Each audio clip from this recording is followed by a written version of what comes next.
Compassion Plans, Episode 18, Improv Builds Compassion. The world we live in is far from perfect. How can I effectively make a difference? This is Compassion Plans, a weekly interview to help you make the world a better place with your host, Bentley Davis. Welcome to Compassion Plans. I'm Bentley Davis, and today I have Gary Ware from BreakthroughCocktail.com. Welcome to the show, Gary. Hey, welcome. It's a pleasure to be here. Thank you for having me. Gary, I like starting off by talking about compassion, because that's what the show is about. Some people say it's easing other people's pain. So what type of pain do you ease? Yeah, I totally agree. Compassion is about recognizing suffering and doing something to help. I personally have a passion for doing improv comedy to be specific. And in learning how to do improv and the principles of doing that, I've learned a lot of techniques that helps me to be more compassionate. The first principle about doing improv is listening. I feel a lot of people, when they listen, they only listen enough to get their point across. And through improv, it's taught me to listen with your whole body and to not just listen for points that will help you, talk forward. It's just to listen to their mood, to everything about that. And from that, it's taught me to really be present in the moment and find opportunities to help someone out. And sometimes that's as simple as just smiling or realizing that someone, needs help. Maybe they need just some cheering up. And that's one of the things that I like to do is just, be present and help people. Yeah, a lot of times when people are going through a hard time and you want to comfort them, the initial thing, it's like, well, what do I say? And what I hear you saying is that it's not even about what you say. It's more just your presence in that moment. Correct. And listening, letting them work through whatever's going on in their life by talking through it. Sounds great. Now, I think most of us have seen improv comedy thanks to the popularity of Whose Line Is It Anyway? And some other shows similar to that, which you have to be kind of fast. Your energy level has to be kept up usually to keep the momentum of the moment. How are you able to listen to what your co-presenter, co-comedian is doing so that you can riff off that, but still keep your mind going on the next joke? I guess maybe you don't even formulate the next joke till you fully hear. And sometimes it's not a joke because sometimes you'll be more the straight guy in the situation or whatever. But I'm just curious, maybe you could talk through in your experience kind of how that works. Yeah. And I think a lot of people are intimidated about doing improv because they think that you need to be extremely witty and you need to be on your feet. And by practicing improv and learning improv, you develop that skill. But one of the first things about improv, it's not about being funny. It's through improv in comparison to stand-up comedy. As you mentioned, we do not have any material that is preconceived, pre-written down. It's all made up through a group. Mm-hmm. And in order to do that, there's a few principles that I'll share with you and your listeners. And the first principle is yes and. When we do improv, we're telling a story. So you agree that with your fellow players, with your fellow improvisers, if someone says something, you're going to agree 110%, and then you're going to build on that. So for example, if we're doing a scene and you tell me that, hey, Gary, this spaceship is mighty cold, I'm not going to deny that. I'm going to agree and support you 110%. And then on top of that, I'm going to build. I'm going to say, yeah, it's cold in here. Hopefully we get to Mars soon or something like that. I'm just throwing things out there. Right. But that whole concept of yes and is how we start to tell our stories. And by learning that, you actually can take that principle of yes and into your everyday life. Too often we're quick to say no and we're quick to deny someone of something. There's just something about saying yes to someone and accepting them no matter what it is and building on top of that. So that's the first principle. It just helps us to, just to keep going. And with improv, everything's a gift. So there's nothing that I can say that is a mistake. And even when it does come out a mistake, we go with that because it's not going to be as funny. It's not going to be as entertaining if we're just bickering and arguing on stage. Right. So that's the first principle. And from that, that's where a lot of the comedy comes, because even calling out some of the things that are silly, because we are making things up and we have this group mind and we're telling this story, that's where the audience can relate to it. The second principle of improv is just being able to listen. I talked about that, so I'm not going to get into that, but listening to your scene partner and getting out of your head. Too often we are trying to think of that witty line. And if you listen and you're in the moment, those lines are presented to you and you just respond to them. And then to the audience, it just seems like it's magic. It seems like that we are scripting all of this. And I've had so many people come up to me after an improv performance and say, wow, did you guys write that? And I say, no, we've created this on the spot. This is something that is magical that you're never going to experience again as a one-time thing. And just knowing that and just being okay with failure and just moving forward, it's helped me in my life tremendously. So, we do often think about it as improv comedy, but if you're teaching someone improv, is the goal to be funny, or is the goal more of role playing and teaching and listening to your partner? Yeah, that is the goal. The first thing that we tell people is do not try to be funny. Yeah. Because when you try to be funny, just like when you try to do anything really hard, it's going to be awkward. I know for myself in the beginning, after watching Whose Line Is It Anyway? And people like Wayne Brady, who is extremely talented, I just have this perception like, wow, they are just so witty and they have all these punchlines. In the beginning, I was struggling because I was trying to be funny. I was trying so hard to be funny and it just wasn't working. Reason being is I wasn't listening. I wasn't accepting my scene player. I was in my head. And too often in life, we're spending so much time in our head. We're wondering about what people are going to think of me. And I need to have this perfect line. And we are missing, the world, and everything is just going past us, and we're missing opportunities to actually live and be in the now. So with improv, we first stop and say, let's just be present. Let's tell stories, and let's just take it from our own experiences and put that out there. And as I mentioned before, you have to be okay with failing. In the beginning, there's so many times when we're just experimenting. We do these exercises that they seem kind of silly, but the cool thing about these exercises is we're all being silly together. And so it breaks down any barriers of, oh man, I look weird. I'm doing something awkward on stage, but we're all doing it together and we're a team. And from that, we start to tell these stories, and the humor comes from people relating to these stories. One of the scenes that I've done recently is just a simple scene about two roommates. But from this, each player, does an initiation and we're having a conversation. But from that, we're starting to impart some real life scenarios that everyone can relate to.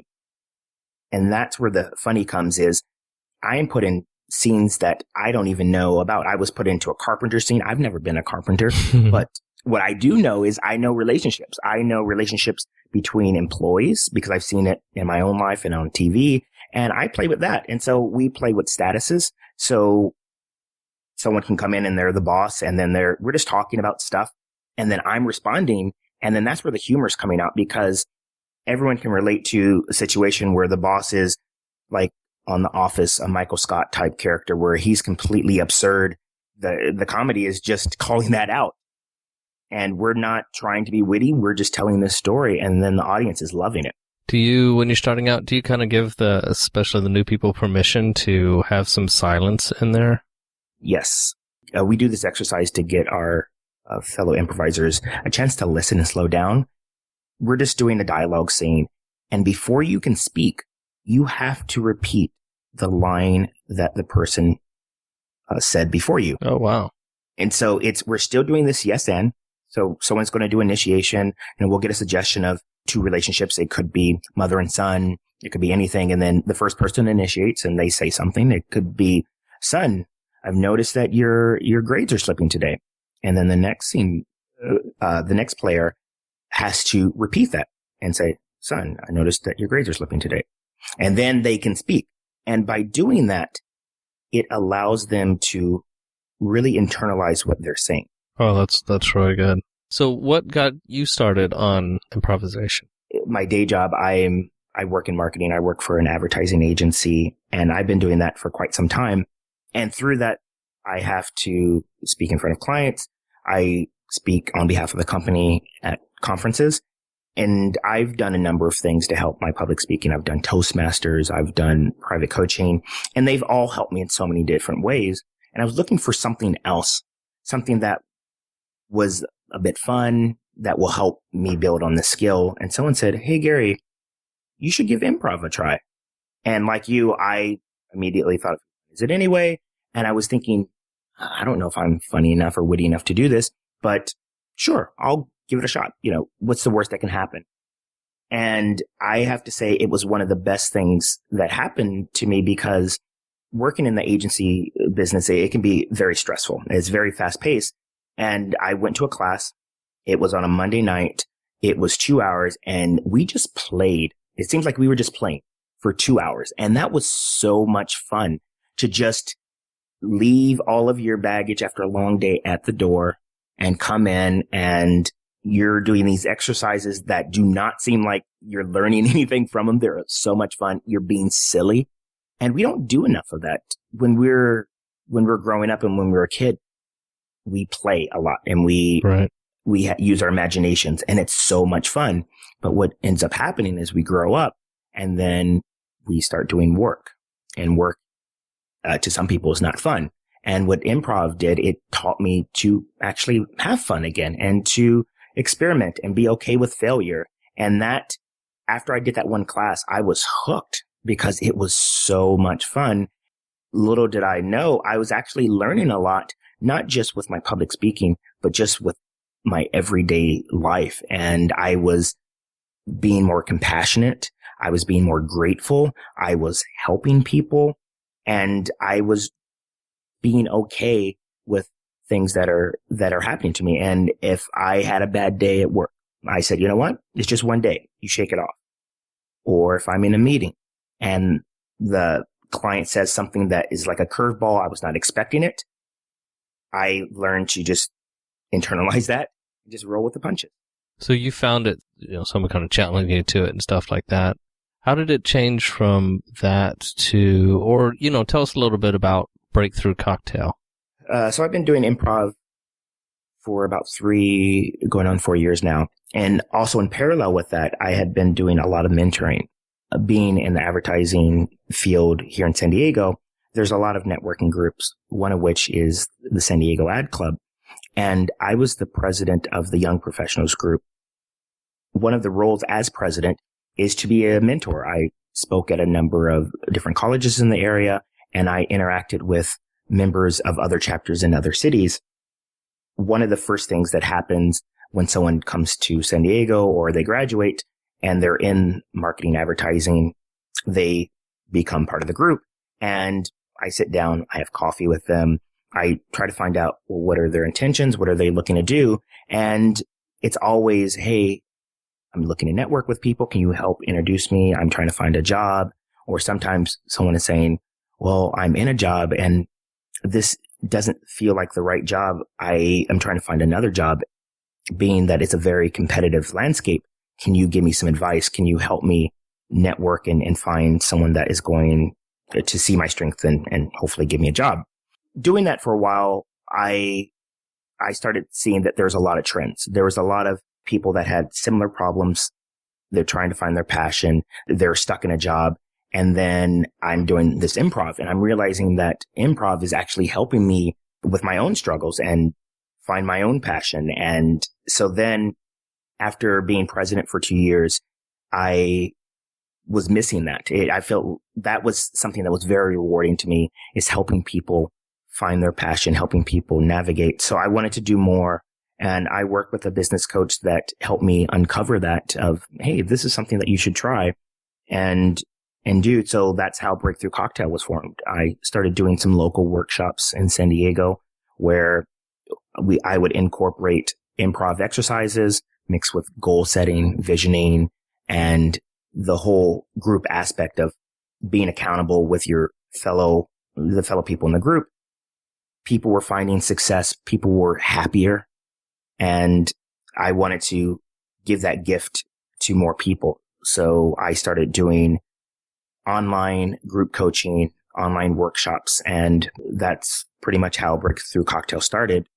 And then recently I started doing a podcast because I realized I'm just one person. There are so many people out there that have remarkable stories that are going to inspire people. And I want to hear those stories and share those stories with my audience. So is that mostly going to be the theme of your podcast, interviewing inspiring people? Yeah, that's one aspect. The other aspect is having just inspiring messages. So it's going to be a twice a week podcast. On Mondays, it's going to be an interview with someone to hear their stories, to hear their struggles, to hopefully inspire my audience. And then on Wednesdays, I will share just a quick message with some practical advice to help the audience continue to overcome struggles, continue to help them find their passion. I like to incorporate improv into this as a way to show people the parallels. So for example, improv's helped me to fail. So I will talk about that and give the audience some exercises that they can do to help them fail more as a way to learn more. How long have you been kind of doing the Breakthrough Cocktail overall? Yeah, Breakthrough Cocktail is relatively new. It's going to be a year in December of 2014. And as I mentioned, I started out by just doing local workshops just to find out, is this something that I want to do? I knew this was something that I was missing in my life. And I loved mentoring. I love coaching. And from that, the audience came to me and said, all right, what's next? This was so much fun. And one of the best comments that someone told me was that this was the happiest day of the week for them. We would come, we would have fun, and then they would go throughout their week on cloud nine and able to deal with issues that come up, and it doesn't faze them. And then through the week, they're getting back around, and, that is sort of waning. And then, the next week comes around, and then we boost them back up again. It's very touching. And I love doing that. So I was working with a coach. I still am working with a coach on how do I continue to give this gift of happiness and these lessons out to the masses. And so through the website, the primary vehicle is through coaching. I have a number of different coaching options, from private coaching, one-on-one, and then one-on-one aspect where you're trying to either get another job or you're trying to work on happiness or public speaking or something of that nature. And it's just on a one-on-one basis, to the group aspect where we meet every other week online via Skype to just work things out. And everyone is bringing something else to the table. A number of people working on different things, whether it be side businesses, whether it be trying to get a job. And we incorporate different lessons as a group. And then we have everyone sort of talk about what their struggles, and we work it out as a team. And you mentioned you have another kind of day job. Is it a goal of yours to have this being something that you can support yourself off of? Or will this always be a side gig? Yes, that is my goal. And being realistic, I don't want to do something that is going to sacrifice the initial intention of giving this gift. Mm-hmm. And so I am fortunate that I have a full-time job that supports the fact that I am mentoring and I'm giving back to our community. And that allows me to take my time and do this the right way. I can only imagine if I was thrown in, and so many people do it and they thrive. So I'm not saying anything against that, but sometimes that makes you second guess your intentions because you have to You have to feed a family. You have to make ends meet. Sometimes you have to sacrifice things to do that. And I'm fortunate that I do not have to do that. So I want to build this organically, and there is no rush, but I am saying within the next, 2 to 3 years, this is going to be something that I'm going to do, full time. It's good for us to hear, because I think when almost everyone listening to this podcast wants to have a life that has a greater impact on society and people around, a greater positive impact, and hearing your struggles with, how do I make sure that I'm not in the need to make money corrupting my compassion? It's good for us to hear that other people are challenged with that, and how, keeping your full-time job has been part of the solution to that. So you're not in a needy situation and thus end up making some questionable decisions. Exactly. And it is a struggle from time to time. And what that causes me to do is prioritize. Mm-hmm. And one would say it's contradictory to the art of improv is saying no. However, by me saying no to things that are not aligned with my bigger vision, mm-hmm. it's allowing me to say yes to the things that are. I'm a very giving person, and I am one to say yes to just about anything. I don't like saying no. And by saying yes, it opens you up to so many different opportunities. Right. But it doesn't necessarily mean that I'm saying no and I am discounting it or rejecting it. I'm just saying no right now because there's something else that is going on. That's important to be able to do and to make that distinction, and to also trust that, you're going to say yes to some wrong things and no to some wrong things. And that's okay. Like you said, dealing with failure. Exactly. And one thing on that is you just have to sometimes just jump out and have faith that things are going to work out. When I do improv weekly, we start out by getting a single suggestion, and then we do is like a 30-minute one-act play. We have faith that we are going to survive. And sometimes it's not as glamorous as it was previous weeks, but that's okay. I can live with that. How does improv affect our compassion and how we work with others? In improv, we do a lot of character exercises, and you tend to get in a rut of playing the same character a lot, which is based on your own worldview. And that is how we start everything. Because a lot of times people don't know how to do characters, and they get very wacky, and then the scene goes all over the place, and it's not necessarily very entertaining or enjoyable. So we start by saying, how would you honestly respond to a situation like that? Then you get very good at that. And then we start saying, all right, I want to challenge you. I want you to take on a different persona, something that is the complete polar opposite of you.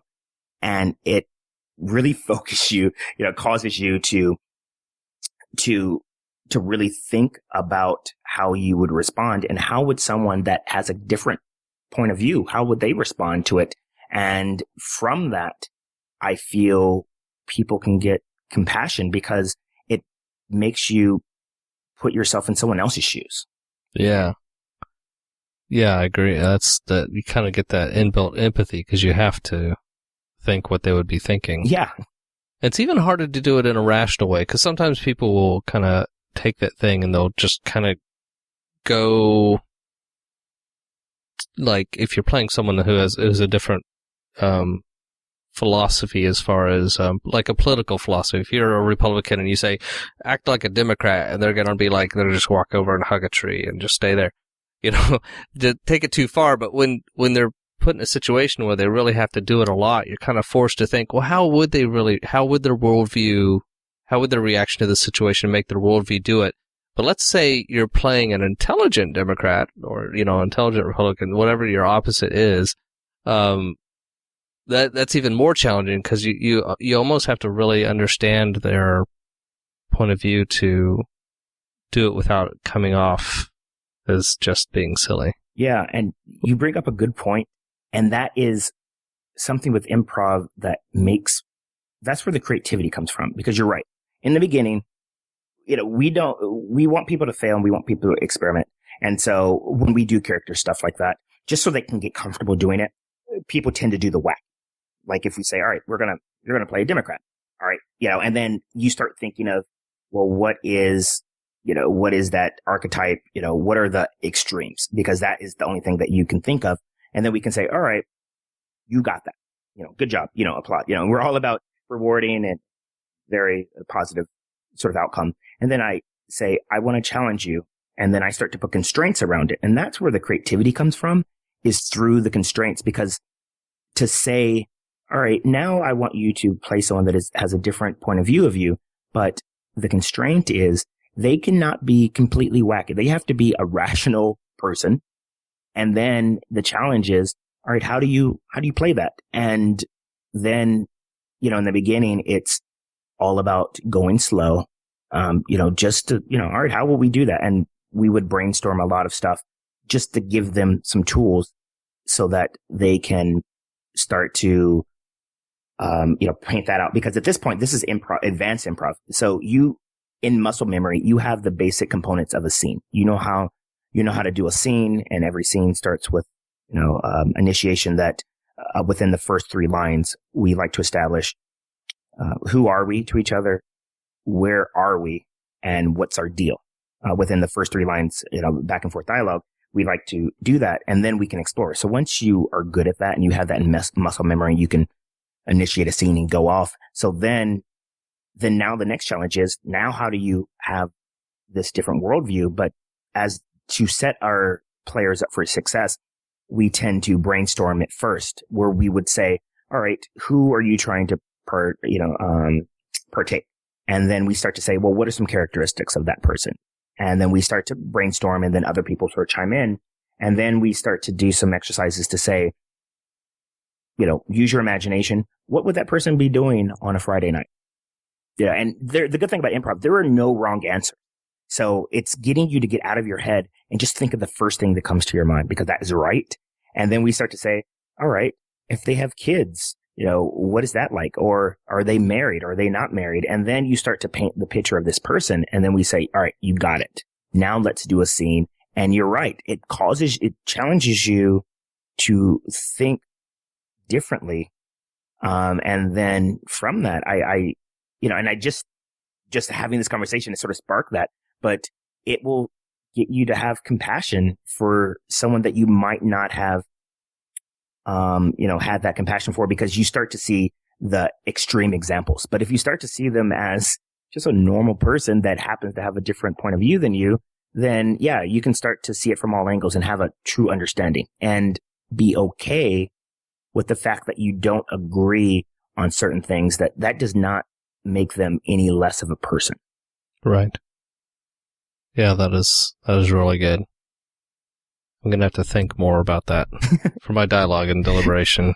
Yeah. So since you've been doing this, has there been a lesson you've learned the hard way that you can share with us so we can learn it through you? Yes. I think the first thing is taking on too much. Mm-hmm. As I mentioned, improvisers are very generous. If you meet an improviser, that person will be your best friend, and they will be the most supportive person you ever meet. The double-edged sword of that is sometimes we take on too many things. When I originally started doing this, I still do improv. I'm on 2 different teams at a theater in San Diego called Fina City Improv. But at the time I was on 3 or 4 teams. I work full time. I was trying to put this together on the side, part of various marketing organizations, and I can feel that burnout coming. And one of the things that I've learned through improv is just be self-aware, because far too often we miss these cues that our body is giving us that, hey, hello, things aren't right. We start by probably not getting enough sleep, or we're not eating right, or other things. But because we're not present, we miss these cues. And I was taking on way too much, and I wasn't sleeping enough, and I wasn't spending enough time with family. And I noticed that I wasn't as happy as I could have been. And then I took a moment to pause and reflect. And then I had to make a tough decision of, all right, these are all great things. I'm doing a lot of awesome things, but I can only do so much. And then it's, well, what is not serving me in the current state? And those things had to be put on the back burner or just canceled altogether. So I had to have some really, in my head, they were really tough conversations. I was thinking, oh my gosh, I'm going to be disappointing these people because I originally said that I can do this and I'm realizing I can't. But what I learned was it wasn't as bad as I thought. And in fact, the people that I had these conversations with to say that, hey, I cannot fulfill my commitment anymore and I'm going to have to step down, they said, wow, thank you for being honest. And I thought you were a robot. I didn't think you could physically do all of this. So it's refreshing to know that, hey, you are human. And thank you for being honest. Granted, I wish that all those conversations that went that way, some people were a little disappointed and upset, but I had to learn, you know what? That is their response. And I cannot control how they respond. All I can control is myself. Yeah, that's a really good lesson. Yeah, well, that's several lessons in there. It wasn't just one. But yeah, dealing with other people's disappointment and realizing that those are their reactions, and also knowing when to say when and how to prioritize and focus. Yeah, and that's something that, to this day is up. You have your ups and downs because your life changes. At some point, it made sense to do all of that, and you could do all of that. But then other things happen. Your outlook changes, the priorities, the things that are important to you changes. And a lesson that I can give your audience is you should have times that you set aside to yourself to reflect, either on goals or priorities, and then find out, does all of this serve me and what I'm doing right now? Because at any given moment, yeah, it all made sense, but sometimes we take on too much. And then by reflecting, you can find out, well, what is not allowing me to continue to be happy? Because if you want to have compassion, if you want to give your gift to others and support others, you have to first be compassionate with yourself and have self-compassion. And if you're taking on too much, you can't give your gift. Is there anything that's been really slowing you down? Yeah, I wouldn't necessarily. Yeah, I'll go with that. Slowing me down. I feel my own thoughts, my own head. I get in my own way a lot. Mm-hmm. And that is either by comparing myself to others and saying, oh, wow, look at them. It seems like they have it all together and they must have a huge audience and they're able to give back so much, or just getting down on myself and saying, man, I should be moving faster. And when I do that, I have to stop and have some positive self-talk and say, hey, you are doing the right thing. You are going on your own pace, and it's going to be a detriment to yourself if you constantly compare yourself to others, because I only see what's on the surface. I have no idea, what is going on under the hood. And a lot of people that I'm comparing myself to, they've been around for a while. So this is how they are now. And so instead of just getting down on myself that I'm not there yet, say, hey, I have something to look forward to. Yeah, that's a challenging thing, because I do believe you do need to be aware of the other people that are doing similar things or even other things. It's nice to have kind of a ruler to see whether you're within reasonable bounds of your level of success is probably the wrong word. Maybe impact. Correct. But it can be disheartening because, like you said, I mean, that's a big thing they say about Facebook these days, is that people tend to get depressed more because you're seeing all these great things happening to other people. And many times people are not talking about the challenges that they go through it. And another thing that you mentioned about how there's kind of highs and lows, you think you just touched on that briefly, but something I don't think we talk about a lot when you're starting your own business is that it is very much an emotional roller coaster. Yeah, agreed. And that is, it's a journey. And I don't know who exactly said this, so I'm going to do my best to paraphrase. Mm-hmm. If you focus on the end point, the goal, you're you're just going to be disappointed when you get there because then you have this next endpoint. But in fact, you should just be mindful and just focus on the journey. It's all about the journey of getting there.